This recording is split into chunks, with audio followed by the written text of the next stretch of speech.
Hi guys, I'm Gwen.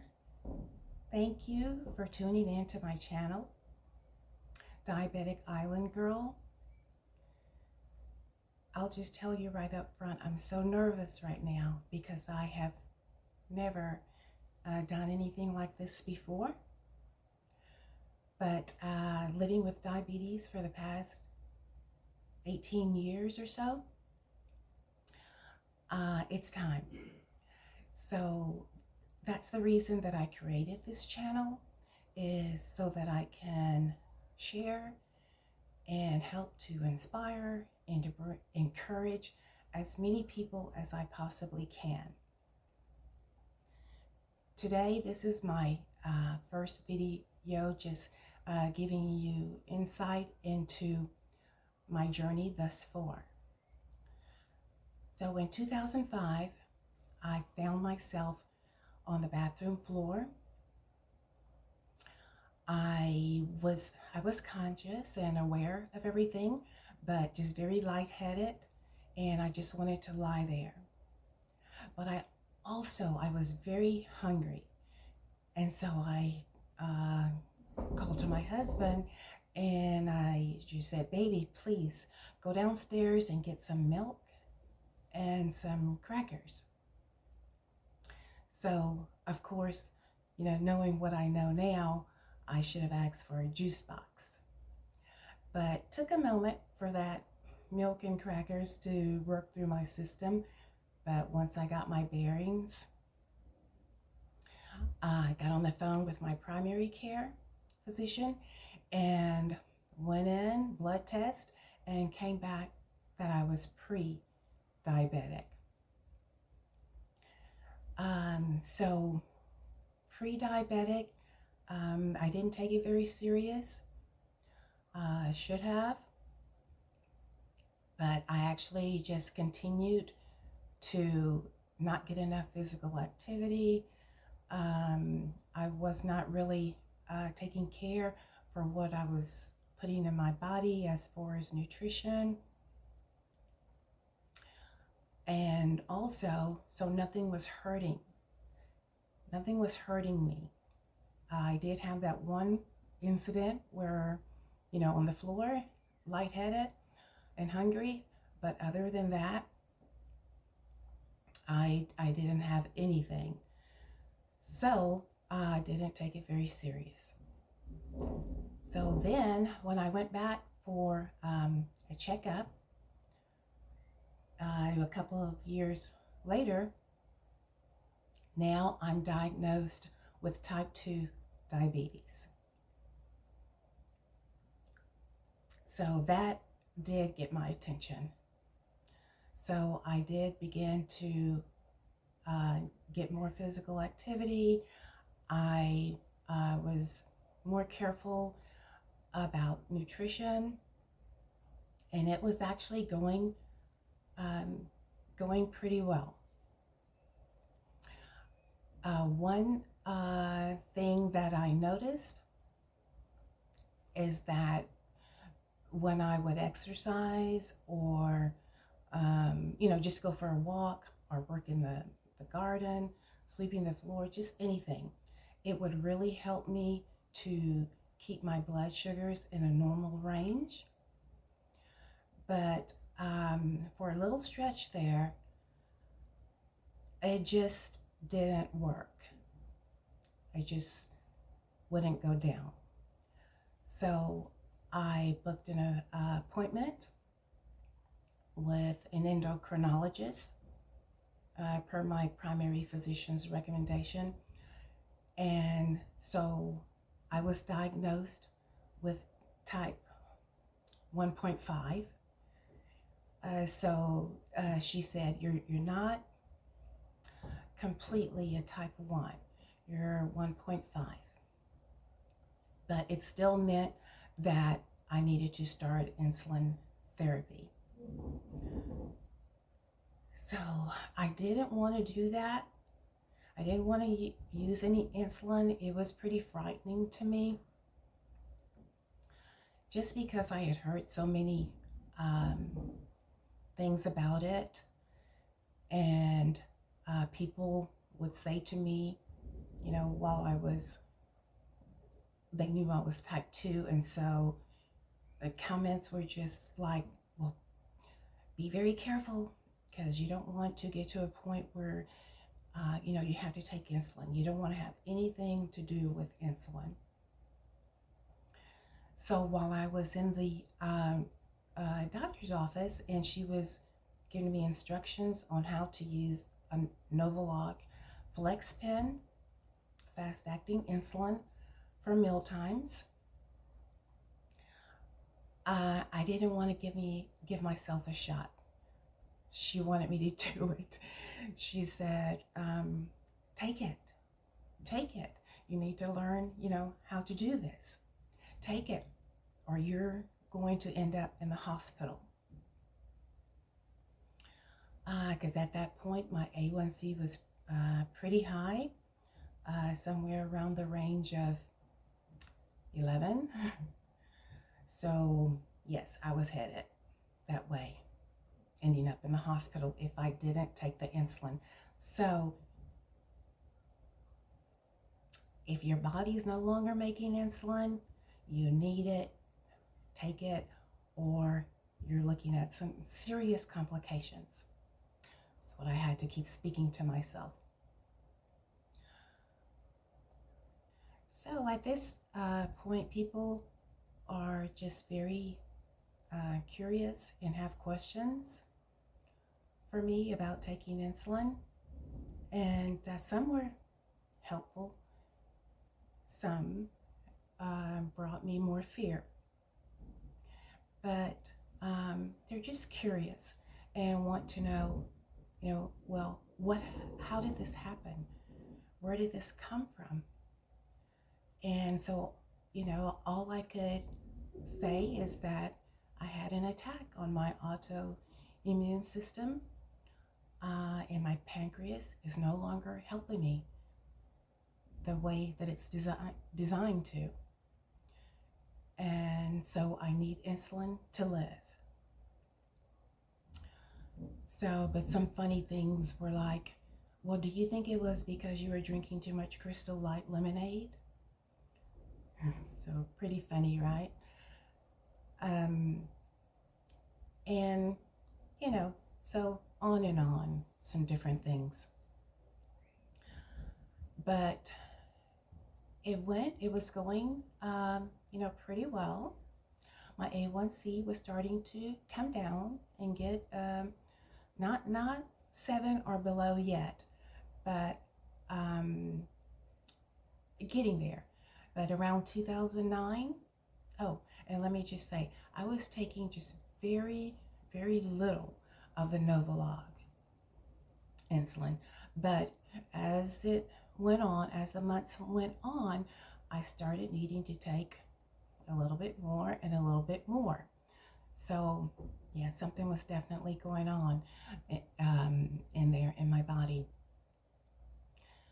And then in around 2009, I was diagnosed with type 1. So not 1.5 anymore. Now I'm type 1. And I was introduced to Basaglar, which is a slow-acting insulin. So now I'm going to be taking 2 different insulins. One for mealtime and one for all the time, where it stays in your system for 24 hours, releasing just slowly releasing it, so that my body is never without insulin. So that was going pretty well, but I'll tell you, there were some very frightening moments while I was learning how to work with this and learning how my body would respond to different foods, which foods were making me spike. And it's it's pretty much, it's a full-time job. I'll tell you that. But early on, without much experience with it, I did have some frightening moments, and I'll just tell you about one incident where my husband and I were on vacation, and I found myself again on the floor in the bathroom. My husband came in and found me. He went to get juice, tried to get some juice in me, but it was past that point. So the EMS was called, and they got there very quickly, gave me an IV and medicine to bring my glucose up very quickly. So, but my family's going to be hearing about this for the first time. Sorry, family. I just didn't want to worry you guys. But it's time for me to start sharing what I know. And so here we go. Those the EMS technicians were so kind. They got me back to my normal self, and then they even went to the store and bought me some Gatorade Zero and told me to take that on a regular basis, because my legs were also cramping very, very badly while I was in that condition on the floor. And also my all of my fluids, all of my bodily fluids left my body. So it was very serious. And right now I just want to give thanks to my husband. Thanks foremost to the Lord Jesus. I thank him for his grace and his mercy and always keeping me. There were, many little incidents of hypoglycemia, low blood sugar, and many incidents of hyperglycemia, high blood sugar. I had instances of readings 500, 600, pretty scary. But through it all, through the years, the Lord has been with me, and I'm continued to learn and see the seriousness of it, and to help myself as the Lord is helping me. So I'd like to go back for just a minute, because I was talking about comments that people make. And one person, I was sitting at her breakfast table, and she saw me injecting myself with insulin, a Novolog, and she just looked at me. This is a sister. She just looked at me and simply said, "You got this?" Asking me, "You got this?" And for me, that was so amazing. I wasn't sure, what she might say, seeing me actually inject myself. She said, "You got this?" And so to me, that just meant, do you need any help? Let me know if I can help you. So that is something just very, very wonderful and nice, that you can say to someone. I do want to touch on a point about type 2 diabetes. For a lot of people, it is reversed with diet and exercise. And in the beginning, that was 2007, I was diagnosed as type 2.